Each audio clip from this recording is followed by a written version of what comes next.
I got a lot of family from the area and spent most of my childhood summers in Crystal Lake a long time ago before it got developed into whatever it is now. Most of my family's from Michigan, and I was born in Indiana.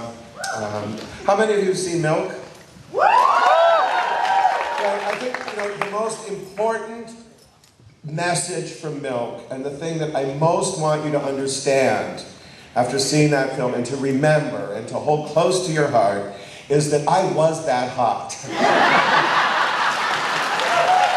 I was really cute for like 8 weeks in the mid-70s. And, I see here that many of you are young and hot, and I want you to enjoy it while it lasts, because it doesn't last long.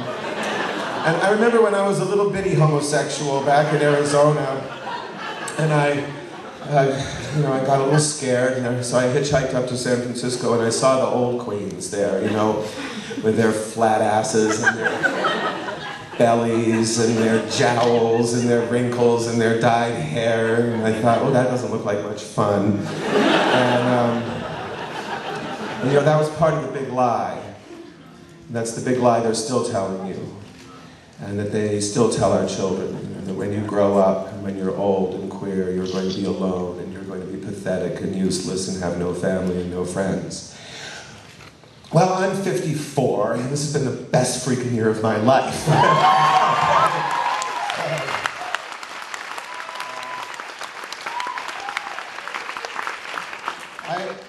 I guess you would say that I joined the movement probably in 1967 when I was 13, and the movement I joined then as a kid was the movement to end the war in Vietnam. My family had settled in Arizona. My mom and dad both taught at Arizona State University, and we were very active in the anti-war movement. And then Cesar Chavez came to the grape fields of Arizona, and we joined that movement and saw little differentiation. It took a while for news of the women's movement to filter into the hinterlands, but when we got the word, we joined that movement, and didn't really see much of a difference. And then I remember so clearly in 1971, I was in my high school library. I was pretending to be sick so I wouldn't have to go to PE. And there was a Life magazine. How many of you are old enough to remember Life magazine? Yeah. And it was the Year in Review issue. And they had a large section, about 8 pages, I think, about a new movement called gay liberation. And I'm sitting in the library. Oh, I'm too sick, I can't go to PE. And I remember turning the page and seeing the word homosexual. And I quickly shut the magazine and hid it. And then I stole it. And I took it home and I hid it under the mattress like it was porno. And on those days, when I was getting beaten up and called a faggot, I would go home and I would pull that out and I would see these pictures of these guys with long hair in the street with their fists in the air, marching and confronting the police in New York City and in Los Angeles and San Francisco, and I knew that if I could just get through high school, there was a place to go. And so when I got out of high school, I walked to the freeway and I stuck out my thumb and I hitchhiked to San Francisco. It was a different time then, for sure. It was very romantic, and I think, especially meeting all of the new young people that have emerged in this movement, I wish some way that I could take them back to that time when it was all brand new.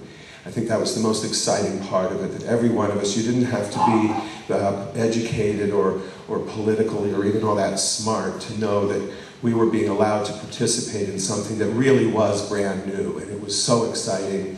And in those days, if you were walking down Market Street and saw a gay man or a lesbian with a button or a t-shirt or something, you'd make eye contact, you'd smile, and you'd say, hi, and you'd know that you had something in common were that person. You'd fled there from Michigan or Arkansas or Iowa or someplace to the 2 blocks in the whole world where you could hold hands with your lover and walk down the street and feel free. And I met Harvey Milk. I was a street kid. Well, you know my story. It's true. Okay, so I was a street kid. Get over it. And I did what I had to do to survive, and it wasn't that grim. It was actually a very exciting time. And then I finally met Harvey Milk. And he had a little camera store just down the street from my apartment.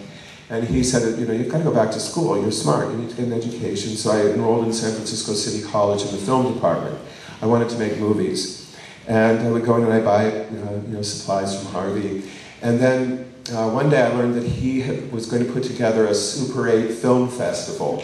It's now called the San Francisco Gay and Lesbian International Film Festival. But it started in the back room of Harvey Milk's camera store with Super 8 films. And I made one. And Harvey wanted to see it, so I showed it to him, and he took me aside when nobody could hear, and he said, "Cleve, you have no talent at all." And he said, "You need to change your major."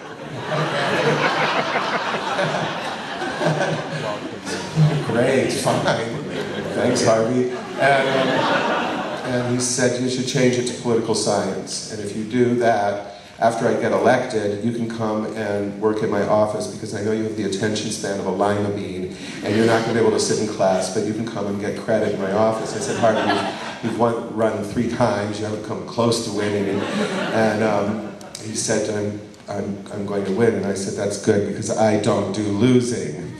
And he won and he kept his promise. And so I went to work in his office as a student intern the week that he after he was inaugurated. It was really exciting. I was, I think, 22, and just a whole host of issues, mostly neighborhood issues, getting the stop sign put in the dangerous intersection, working to get funding for seniors programs, all sorts of things, and also gay rights, which was still such a brand new and volatile idea. And I remember well opening the mail with Ann Cronenberg and Dick Pavage in the morning and sorting out the death threats and putting them in the threat file.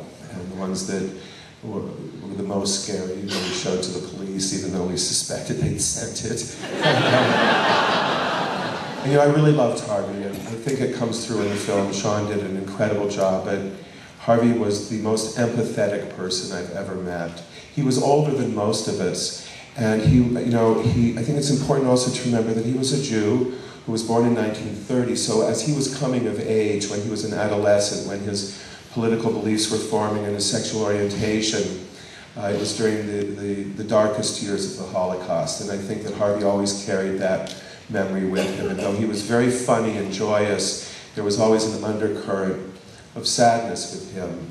And I think that was because of his awareness of this history and how very bad things could get and how very quickly that could happen to people.